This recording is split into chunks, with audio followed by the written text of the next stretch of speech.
영건이라고 하고요. 이번에 KSUG 운영진으로서 활동을 서서히 하고 있는 개발자입니다. 저는 이번 시간에는 스프링 3.1에 대해서 그냥 축약적인 요약 정도의 정보를 전달해드리려고 해요. 사실상 이게 제가 준비한 내용은 작년 스프링 1에서 이제 발표가 되었던 두 세션의 내용을 요약을 한 거예요. 그 두 세션의 내용이 거의 PT가 300장에 가까워요.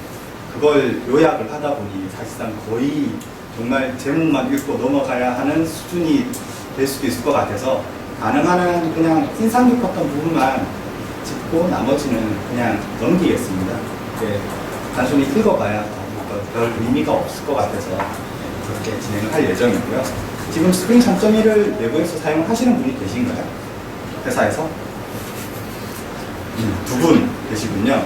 아직 다들 3점대에 머물러 계신다거나 6점대에 계신다거나 그랬을 것 같은데 일단 작년 스프링 1에서 유겐 헬러가 이제 스프링 3.0에 이어서 3.1에 대한 내용을 발표를 하고 향후 이제 스프링 3.2에 대한 모습이나 뒤에 이제 어떻게 갈 거라는 이야기를 했을 때 3.0에서는 사실 이미 스프링은 굉장히 많은 변화를 일으켰어요. 이미 자바 JDK 버전도 바뀌었고 일부 내부 구조도 많이 바뀌었고 실제 이제 자바 코드만을 이용해서 설정을 하는 부분이라든지 다양한 부분이 바뀌었고요. 그 부분들에 대해서 3.1과 3.2의 스텝은 더욱더 기능을 강화하고 그걸 더 어떻게 활용을 할 것인가에 대한 이야기들이 이제 3.1과 3.2에 녹아 있을 거다라고 했고요. 실제 3.1에 대한 내용도 대부분이 3.0에 대한 기능 강화에 가깝습니다. 그 부분들에 대해서 우선 한번 진행을 해보시죠. 일단 저는 PT를 따로 준비하지 않았고 사실 제가 PT를 따로 준비를 하기보다는 그쪽 스프링에서 발표한 PT 자료가 더 잘 돼 있기 때문에 저는 그 내용을 그냥 정리를 해서 눈에 들어갔어요. 나중에 한번 찾아보시기 편하라고 우리가 그냥 간단하로 문서화를 한 식의 정리를 했고요. 3.1의 키 테마입니다. 테마들이 있고요. 총 10가지 정도의 이야기가 나와 있고 이 중에서 제가 한 4가지 정도에 대해서만 짚고 넘어갈 예정입니다. 이 부분에 대해서는 제가 밑에서 어느 정도 정리를 해줬으니까요. 차후에 찾아보시면 될 것 같고요. 그럼 첫 번째, 이제 스프링에서 도입된 첫 번째 가장 인상 깊었던 거는 환경 변수에 대해서 이제 관리를 해주는 역할입니다. 실제 운영 환경이나 개발 환경이나 테스트 환경에 대해서 각자 빈을 다르게 관리를 하시죠. 데이터 소스에 대한 영역이나 실제 서비스도 테스트 환경에서는 서비스를 사용을 할 수도 있을 테고 다른 그런 여러 가지 이런 환경에 따른 빈들을 관리를 할 필요가 있을 텐데요. 이 이전에는 사실 메이븐의 어떤 특정 기능을 이용한다든지 아니면 엔트를 통해서 어떤 특정 기능을 이용한다든지 해서 빌드 환경을 그 개발 환경 또는 운영 환경에 맞춰서 구동을 함으로써 그런 걸 처리했었다면 3.0에서는 이제 환경 프로파일이라는 어떤 환경에 대해서 설정을 할 수 있는 부분을 제공을 함으로 해서 그거를 스프링 내부에서 해결할 수 있도록 제공을 했습니다. 첫 번째가 이제 XML에서 제공하는 빈즈 태그의 프로파일즈라는 속성을 제공을 하고요. 여기에 보시는 바와 같이 데브 또는 프로드와 같은 형태의 키워드를 주고 이 설정을 실제 OS 환경 레벨에서 설정을 하는 변수값이나 또는 JVM 레벨에서 실행을 할 때 환경값을 지정을 해준다거나 아니면 웹 XML에 지정을 하는 형태로 처리를 해줄 수 있어요. 이렇게 함으로 해서 필요에 따라서 상단에 보시다시피 인베디드 소스가 온다든지 개발 환경에서는 그냥 단순한 메모리성 DB를 쓰고 운영 환경에서는 실제 데이터 테스트 DB를 쓰겠다라는 형태로 핸들링을 할 수 있다는 거죠. 그리고 정말로 자바 코드로만 설정을 할 수 있는 부분을 지원해주기 위해서 프로파일이라는 애노테이션도 제공을 해주고 있습니다. 두 번째는 순수하게 자바 베이스로 이제 설정을 할 수 있다라는 테마인데요. 사실상 3.0에도 이 부분이 제공이 됐지만 그렇게 현실성 있게 사용을 할 수 있는 수준까지는 아니었어요. 사실 저희들이 스프링을 사용을 하다 보면은 커스텀 네임스페이스들을 굉장히 많이 써요. MVC 커스텀 네임스페이스, 트랜잭션, 그리고 애노테이션 관련해서 어떤 AOP를 건다든지 할 때 대부분이 네임스페이스를 사용하지 실제로 빈을 사용하는 경우는 거의 드물죠. 실제로 사용을 하게 된다면 상당히 많은 빈을 직접 관리를 해야 되고 거기에 대해서 핸들링을 일일이 해줘야 되는데 그런 부분들에 대한 설정이 지원이 3.0에서는 없다 보니까 일일이 모든 자바 코드로 빈을 다 만들어서 설정하는 게 쉽지 않았어요. 그래서 사실상 소개는 됐지만 거의 쓰지 않았다면은 3.1에서는 그 부분을 enabled라는 이 키워드 애노테이션으로 시작하는 아이디를 이용해서 굉장히 우아하게 처리를 해주고 있습니다. 이 부분에 대한 내용도 사실 상세한 거는 이제 작년인가요? 올해 초인가요? 토비님께서 직접 오셔서 이 부분에 대한 내용을 이제 전자정부 프레임워크 쪽에서 발표를 하신 적이 있어요. 그 부분을 참조를 해보시면 정말 진짜 어떻게 이런 코드들이 그 환경 설정의 자바 코드에 유연하게 녹아 들어가는지를 볼 수 있을 거고요. 이렇게 있다라는 것만 일단 전달을 하고 전 넘어가도록 하겠습니다. 그리고 이제 이 부분은 저희가 P 네임스페이스에 대한 문제는 컨스트럭터 레벨에서 설정을 할 수 있는 C 네임스페이스가 제공이 된다는 것과 그리고 캐시에 관련돼서 추상화된 어떤 프레임워크를 만들어서 제공한다는 거죠. 3.0에서도 사실 캐시 애노테이션을 자주 3.0, 2.5에서도 쓰지만 그건 EH 캐시에 한해서 정말 뭔가 타이트하게 얽매여진 모습이었다면 3.1에서는 이거를 추상화해서 뒷단에는 EH 캐시가 오든 젠파이어가 오든 뭐가 오든지 어떤 캐시 구현체가 온다면은 앞단 코드에서는 그 뒷단 구현체와는 상관없이 캐시 처리를 해주겠다는 식의 추상화 레벨을 제공하는 거예요. 그런 부분과 선언적 캐시를 하기 위해서 애노테이션을 이런 걸 제공하겠다라는 것이고 거기에 대해서 이미 구현이 되어 있고 제공이 되고 있습니다.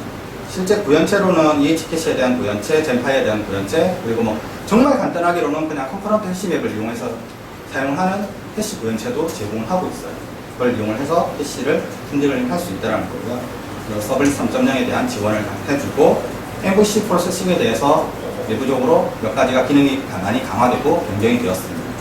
그리고 JPA에 관해서 더욱더 세련되게 사용을 할 수 있는 형태고요. 이걸 지원을 하는 이유는 당연히 XML을 없애기 위해서죠. XML을 없애고 자바 톤으로 모든 걸 다 핸들링을 하겠다라는 의도도 여기에 숨어 있습니다. 이제 하이버네이트 4.0이 지원이 됐고요. 터치에 대한 2.0도 지원을 하고 자바 7에 대해서도 지원하고 있습니다. 3.2는 이제 이 자바 7에 대한 지원이 더욱더 강화됩니다. 컴포넌트, 즉 동기, 비동기에 관련된 핸들링을 할 수 있는 더욱더 많은 부분들을 스프링 내부에서 어떻게든 좀 추상화해서 더욱더 손쉽게 사용을 할 수 있도록 해주겠다라는 것들이 3.2의 어떤 길인 걸로 일단 저는 그 PPT를 보고 전달을 받았고요. 그거에 대한 사실 뭐 저희들 애노테이션으로 어싱크라는 애노테이션을 뭐 쓰실지는 모르겠는데 스프링 내부에서도 어싱크라는 애노테이션을 사용해서 컴포넌트에 관련된 동기와 관련된 어떤 비동기 처리를 할 수 있도록 제공해주고 있죠. 그 부분들이 더욱더 강화가 될 것 같아요.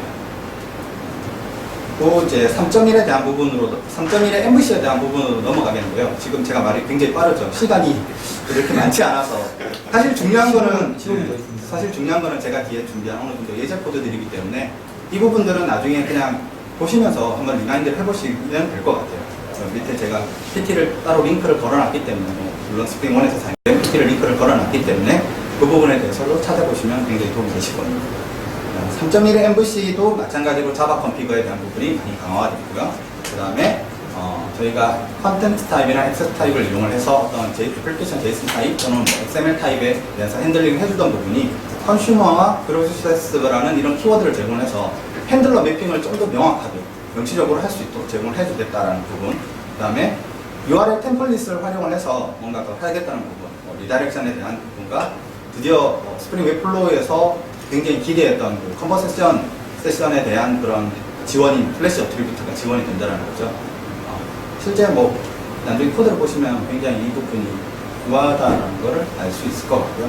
밑에는 뭐 서비스 3.0에 대한 이야기도 있고 그 외에 HDIV라는 어떤 듣지도 못한 이런 프레임워크에 대한 통합도 지원을 해주겠다는 이야기를 하고 있습니다.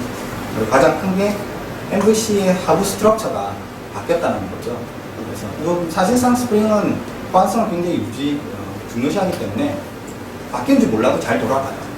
잘 돌아가지만 바뀐 줄 안다면은 바뀐 스트럭처에 맞춰서 프레임워크를 재구성하겠죠. 그런 부분 때문에 일단 제일 중요하다고 생각을 했고요.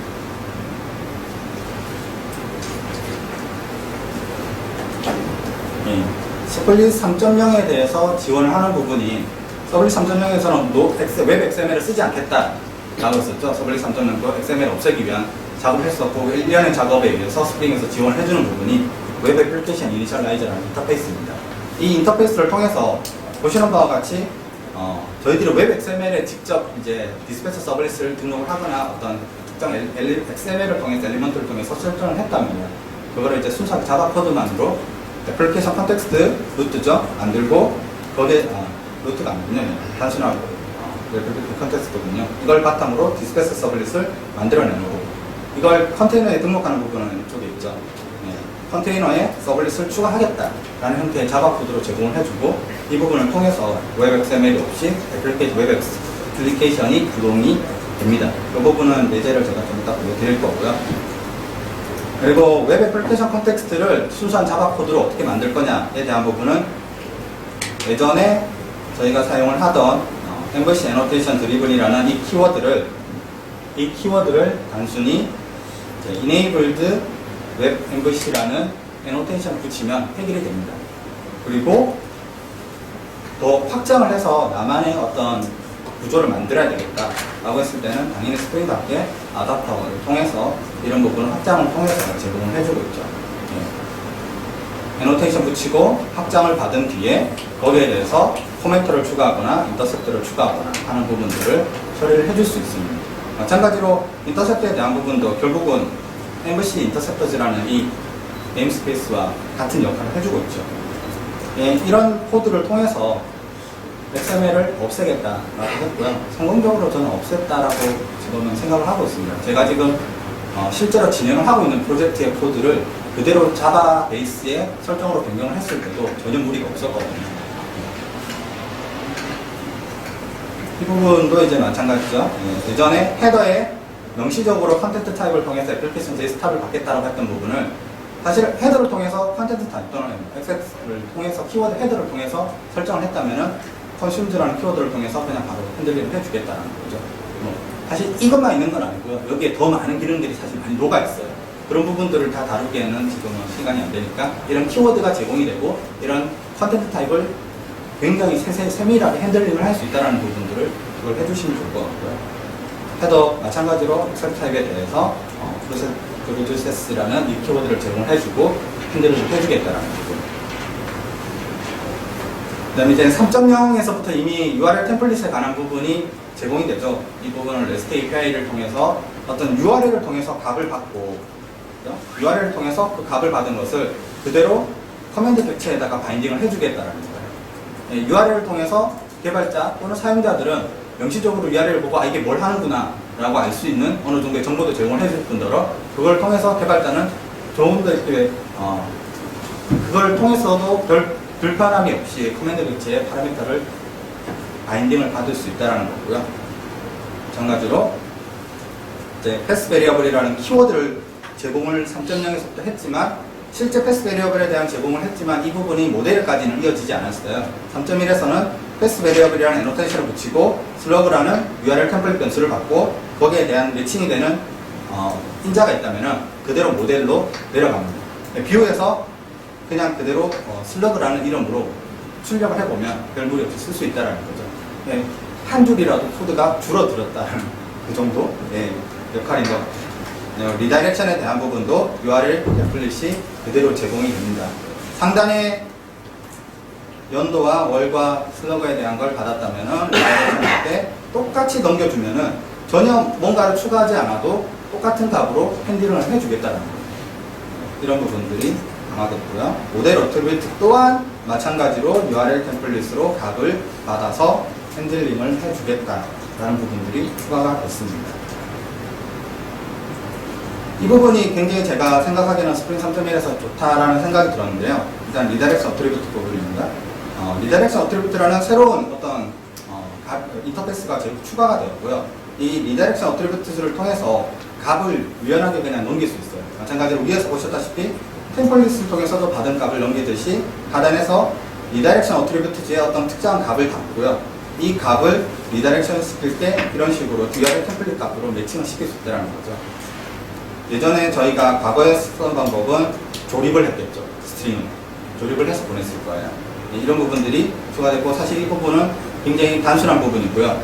단순히 이 부분이 더 강화된 부분이 플래시 어트리뷰트를 통해서 객체 또한 리다렉션으로 넘길 수 있다는 거예요. 리다렉션을 했는데 저희들이 어떤 값을 유지를 해야 돼요. 어떤 특정한 값을 성공했다. 성공을 했으면 이제 성공한 페이지로 가면서 성공했다라는 메시지를 보여준다든지 성공을 했는데 그 성공한 메시지가 구체적으로 어떤 객체의 값들을 갖다가 가지고 보여줘야 된다든지 했을 때는 플래시 어트리뷰트라는 이 값을 통해서 리다이렉션을 시키면 그대로 이 리다이렉션 된 URL에서 이 값을 사용을 할 수 있어요. 그러면서 이제 저희들이 일일이 조립을 해서 넘긴다거나 아니면은 저희들이 일부러 핸들링을 하죠. 세션에 담았다가 그 리다이렉션 된 URL을 간 다음에 그 세션의 값을 제거를 하고 다시 모델에 그 값을 담고 뷰로 간 다음에 보여주죠. 그 부분이 그냥 없어진 거예요. 그냥 플래시 어트리뷰트에 담아두면은 그게 그 다음 리다이렉션까지만, 그 다음 리퀘스트까지만 유지가 되는 거예요. 세션에 담고 빼고 하는 일들을 해줄 필요가 없다라는 거예요. 그리고 서블릿 3.0의 멀티파트 리퀘스트에 대한 부분이 강화가 됐고요. 이 부분은 또 시간이 많지 않아서 넘어가겠습니다. 아까 URL 변수에 대한 조합이나 이런 부분들이 URL 컴포넌츠라는 컴포넌츠와 컴포넌츠 빌더라는 이 두 클래스를 통해서 제공을 해주고 있고요. URL 3.0에 있었던 URL 템플릿이 아마도 향후에는 이런 컴포넌츠나 컴포넌츠 빌더로 아마 계속 지속적으로 변화를 할 거예요. 이 부분은 그냥 단순히 외부 프레임워크에 대한 지원이기 때문에 그냥 따로 설명을 하지 않고 넘어가도록 하겠습니다.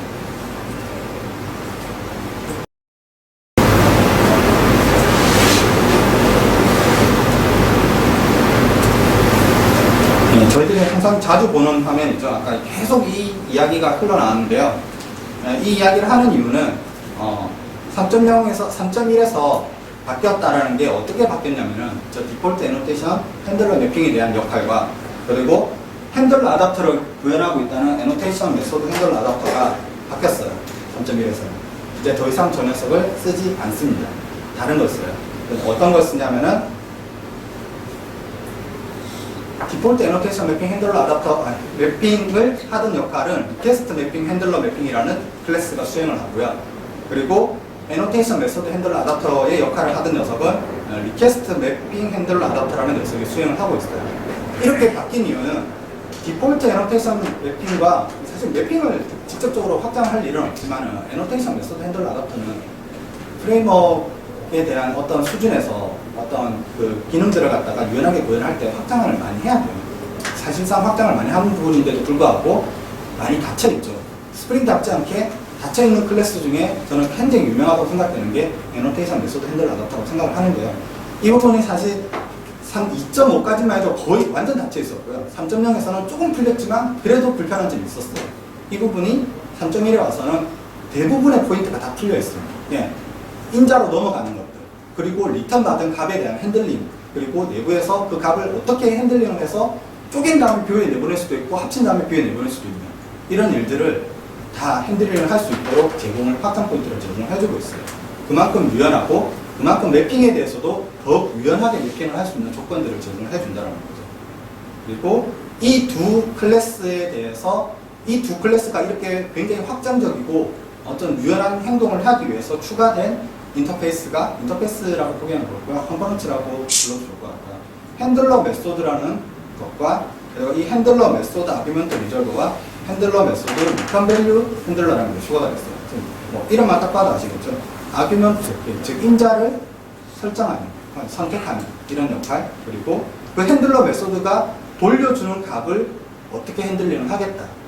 예전 같으면 파일 다운로드를 하겠다라고 했을 때 파일 다운로드를 할 때 리턴을 어떤 특정 값을 리턴한다면 그걸 대부분이 파일 다운로드 뷰로 리턴을 하겠죠.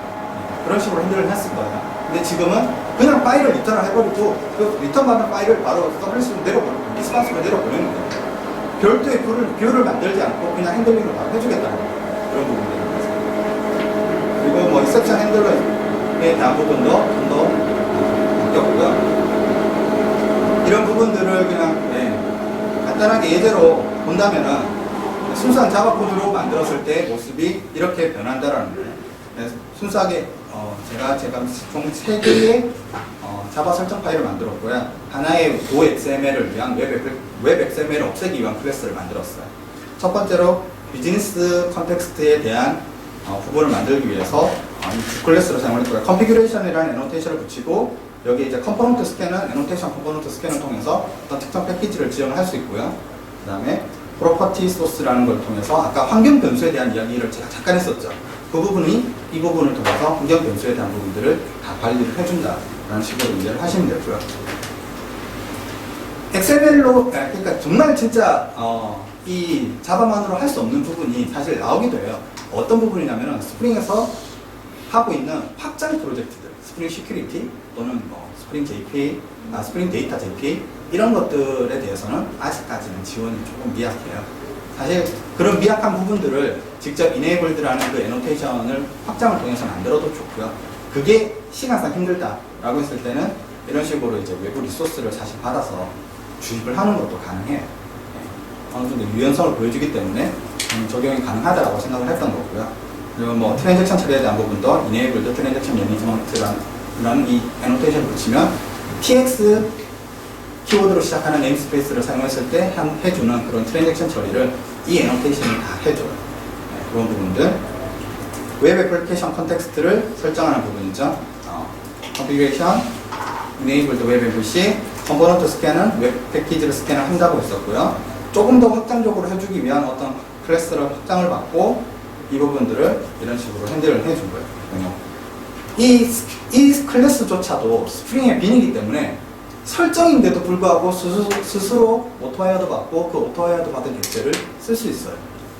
그래서 굉장히 유연해요. 그렇기 때문에 컴포넌트, 그러니까 설정 클래스끼리 조합이 가능하다는 거예요. 여러 개의 클래스를 만들어 놓고 필요에 따라서 여러 클래스를 조합을 해서 쓰면 되는 거예요. XML은 사실 그게 조금 불안정하죠. XML은 임포트 받고 처리를 한다는 게 그렇게 유연하지 않지만 자바 클래스이기 때문에 굉장히 더 유연하게 해줄 수 있다는 것과 타입을 체크를 해줄 수 있다는 부분이죠. 빈 애노테이션을 통해서 빈들을 만들 수 있고요. 기존의 상속을 통해서 어떤 핸들러 매핑들을 처리를 해줘야 된다면은 이러한 이제 오버라이드를 통해서 빈들을 덮어 씌울 수 있고요. 뷰 리졸버에 대한 설정이죠. 섹션 리졸버에 대한 설정. 그 다음에 별도로 뭐 추가적으로 필요한 컨버터들이 있다, 뭐 인터셉터가 있다 이런 식으로 했을 때 추가를 할 수 있고요. 실제 이제 아까 확장적인 부분인데요. 엠버시 애노테이션 드리븐하고 컨버전 서비스를 등록을 하겠다라고 했을 때 과거에는 XML로 이런 빈들을 설정을 했어야 했을 거예요. 근데 이게 이런 식으로 코드가 바뀌죠. 위에 둘 다 한다라는 게 한 클래스, 한 메소드 안에서 그냥 단순히 기체를 만들어서 주입을 하면 되는 거예요. 그리고 인터셉터에 대한 부분도 레드 인터셉터를 통해서 제공을 할 수 있고요. 뷰 컨트롤러, 엠버시 뷰 컨트롤러라는 키워드를 썼던 부분이 이런 식으로 바뀐다는 거. 리소스에 대한 부분도 이렇게 핸들링을 할 수 있고, 디폴트 서블릿 핸들러라는 거를 등록하는 부분도 이 코드를 통해서 처리를 해줄 수 있어요.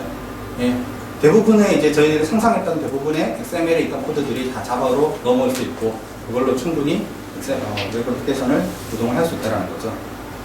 이 부분은 그냥 자세히 설명 안 하고 넘어가겠습니다. 나중에 한번 이 코드도 어차피 공개되어 있으니까요. 나중에 한번 GitHub 통해서 찾아보시고요. 주소는 물론 공개를 해드릴 거고요. 온스타트업을 통해서 루트 컨텍스트를 만들고 디스패처 서블릿을 등록을 하고 필터를 등록하는 부분들이에요.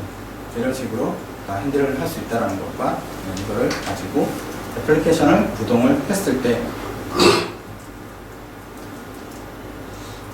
사실 뭐 제가 참 지금은 로그를 제거한 상황이라서 그 실제로 이 클래스가 구동하는 로그를 지금은 좀 보여드리기 힘들 것 같고요. 시간도 부족하고 나중에 한번 받아서 구동을 해보시면 실제 이 클래스가 스캐닝 됐다. 서블릿에서 서블릿 컨테이너에서 이 클래스가 스캐닝이 됐다. 이 클래스를 통해서 뭘 했다라는 로그를 볼 수 있어요. 그런 걸 볼 수 있으니까 그냥 한번 꼭 보시면 좋을 것 같고요. 아까 뭐 저희들이 했던 것 중에 사실 뭐 다 띄워놓고요. 지금 시간이 그다지 많지 않기 때문에 다 띄워놓고 리퀘스트 매핑 핸들러가 나무에서 어떤 게 가능한지에 대한 간단한 예제 두 가지만 보여드릴게요. 우선 이제 저는 이런 요구사항이 있을 거예요. 하나의 URL로 하나의 뷰를 보여줘야 되는데 하나는 모바일 요청일 경우, 하나는 그냥 일반 데스크탑 뷰 요청일 경우 두 뷰는 분명히 다르죠. 하나는 굉장히 화면이 작고 하나는 크단 말이죠. 서로 해야 할 일도 다를 거예요. 근데 URL은 같이 쓰고 싶어요. 왜냐하면 사용자가 보기에는 똑같아야 된다는 거죠. 그 두 개는. 그리고 내부 사용자가 보기에는 요청은 똑같지만은 사실 그 디바이스 또는 이제 환경, 그 요청에 따라서 변한다고 봤을 때 리퀘스트 매핑을 확장을 해서 이런 식으로 핸들링을 할 수 있어요. 이 모바일 매핑이라는 애노테이션을 제가 직접 만든 거고요. 이 모바일 매핑을 애노테이션을 선언을 해두면 얘는 아이패드, 아이폰, 갤럭시, 안드로이드만 핸들링을 해주겠다는 거예요. 사파리라거나 크롬이라거나 이런 외부 데스크탑 브라우저들은 데스크탑 브라우저가 요청을 이 핸들러가 처리를 해주고요. 모바일에 대한 부분은 이 핸들러가 처리를 해줍니다. 이런 식으로 이제 리퀘스트 매핑에 대해서 조금 더 상세하게 확장을 해서 설정을 할 수 있는데요. 이 코드를 잠깐 볼까요?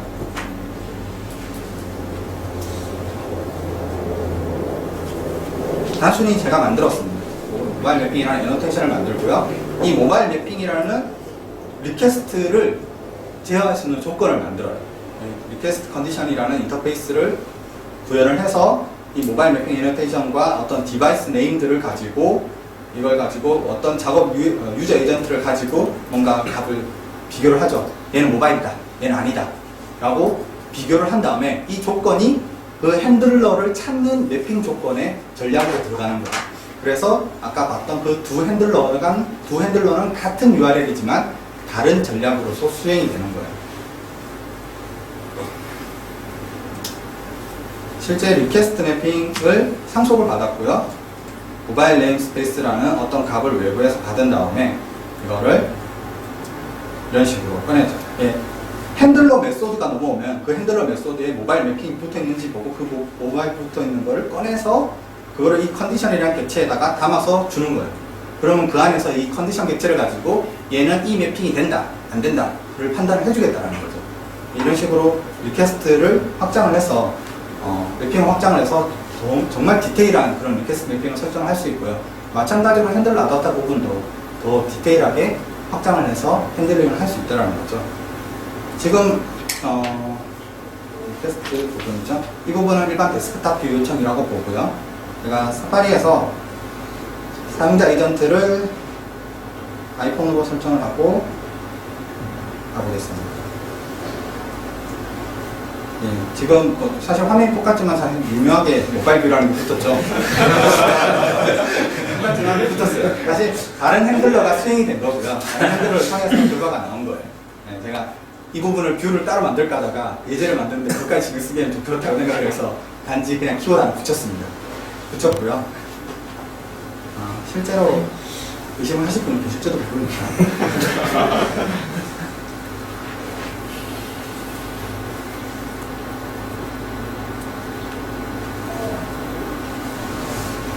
네, 지금 프로덕트 리스트와 프로덕트 모바일 리스트라는 두 개의 뷰가 있죠. 가보시면 제목에 아예 하드코딩 해놨습니다. 구분되죠? 이러면 두 개의 뷰가 다르게 요청이 되고 처리가 됐다는 거예요. 실제 핸들러를 보셔도 다르게 넘어가죠. 얘는 리스트 뷰가 넘어가고 얘는 모바일 리스트 뷰가 넘어가요. 이렇게 두 개의 핸들러를 해줄 수 있다는 거고요. 시간이 사실 좀 부족한데 이거는 3.1에 대한 내용과는 좀 별개로 제가 3.1에 대한 내용을 쭉 찾아보다가 굉장히 재미난 프로젝트를 발견을 해서 그 부분에 대해서만 한 1분 내로만 잠깐 보시죠. 굉장히 얼마나 스프링 MVC가 유연하게 변할 수 있는지에 대한 정말 극단적인 뭔가 모습이 아닐까 그렇게 생각이 드는데요. 극단적이진 않나요?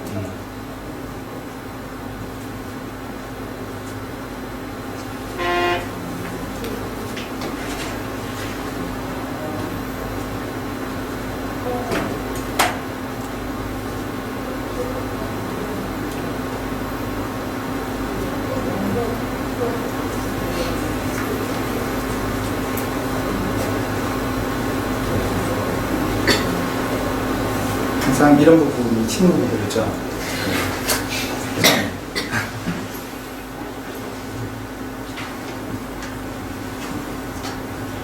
지금 제가 소개해드릴 프로젝트는요, 스프링 MVC 라우터스라는 그냥 GitHub에서 진행을 하고 있는 오픈소스는 아니고 그냥 누가 개인이 만든 것 같아요. 개인이 만든 프로젝트이고, 혹시 플레이 프레임워크에 대해서 들어보신 분 있으신가요? 네, 한 분, 두 분 계시군요. 사실 손은 들지 않는 저분도 알고 계신 거 알고 있습니다.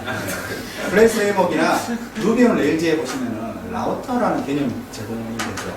라우터를 통해서 어떤 특정한 파일 내에 URL과 핸들러들을 다 정리를 해두고 거기서 다 일괄적으로 핸들링을 해주겠다는 거. 사실 이 외에도 더 확장된 개념이 있는 걸로 알고 있지만 제가 그 두 프레임워크에 대해서는 잘 모르기 때문에 그 두 프레임워크가 굉장히 유사하게 핸들러를 만들 수 있는 게 이 스프링 아웃라는 프로젝트고요.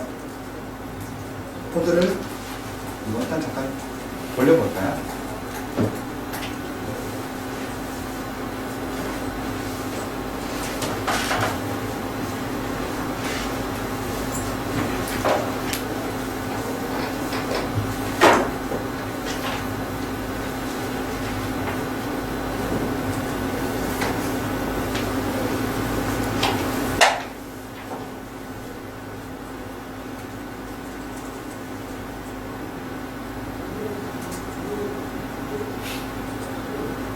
개발자답게 그냥 막 치겠습니다. 지금 제가 뭘 했는지는 모르겠지만 어쨌든 잘 돌아가죠. 네, 잘 돌아갑니다. 저 돌아가는 컨트롤러를 볼게요.